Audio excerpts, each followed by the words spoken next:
And welcome to another article in real estate. Let's dig right in. Oh, geez, look at this. Oh, Canadian snowbirds still want out of Florida, but they're struggling to sell their homes. No surprise, go figure. I think everyone that has a house on the market, city and town alike, across Florida, they're struggling. Everyone is struggling. It's a buyer's market, and it's been very crappy, this market. Hopefully 2026 is better, but let's dig in. Some Canadian snowbirds who flock to South Florida for the balmy weather are starting to feel frozen out amid the ongoing tariff dispute with the United States, and some of those who have put down roots in Florida are struggling to offload their properties.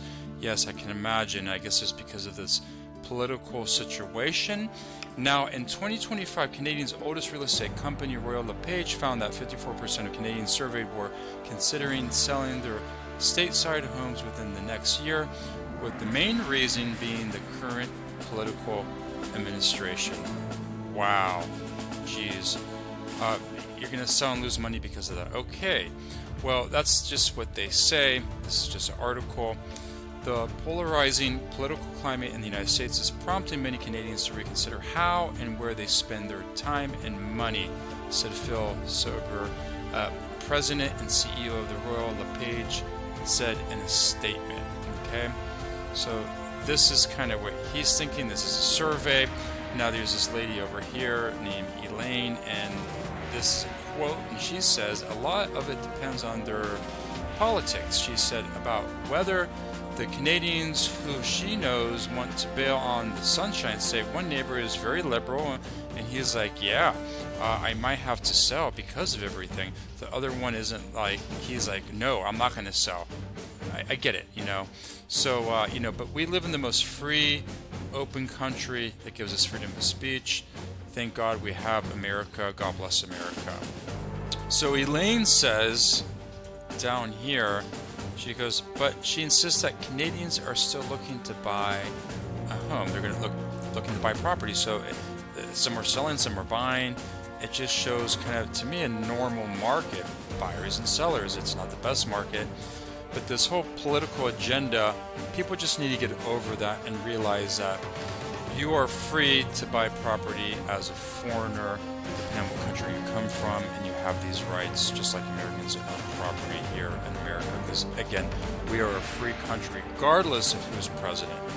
So to continue down here, there's some data talking about how the median home price in Cape Coral is around 400,000, and they talk about the predictions.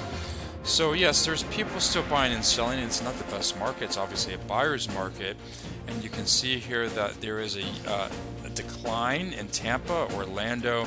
Miami is going to be bumped up a little bit, and then they talk about Broward being as a whole close to 12 months of supply, and Miami has 13.9, indicating a buyer's market. Yes, we know it's a buyer's market, and that's because of insurance, high taxes, which Ron DeSantis is trying to get rid of the property taxes, or at least slash it a little bit.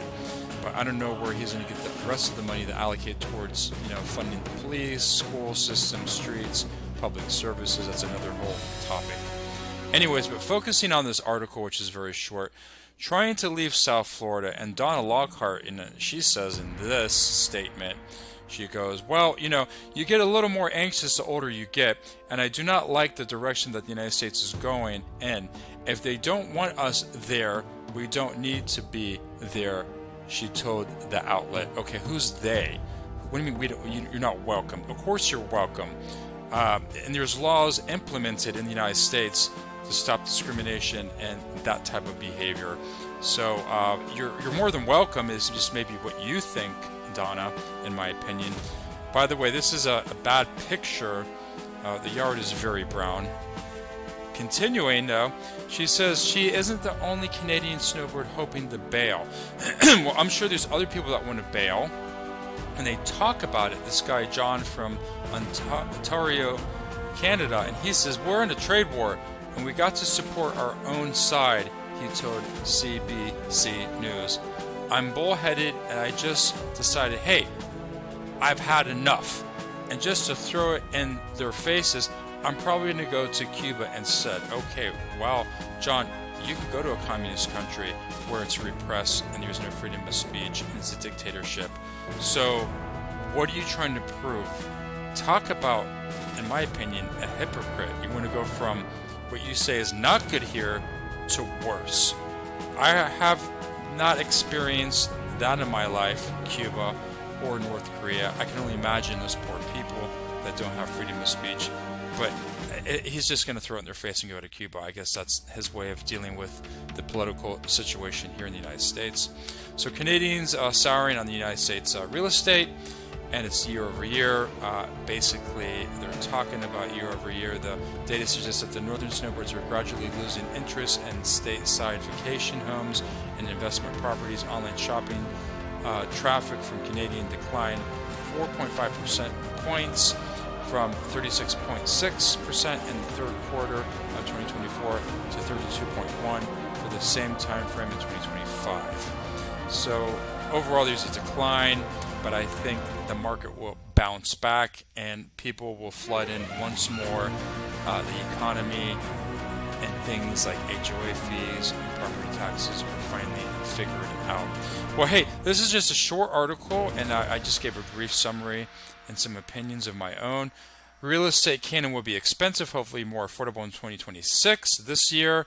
Thanks for watching and tuning in. Give a thumbs up. They're free. Real estate is not free. Have a great day.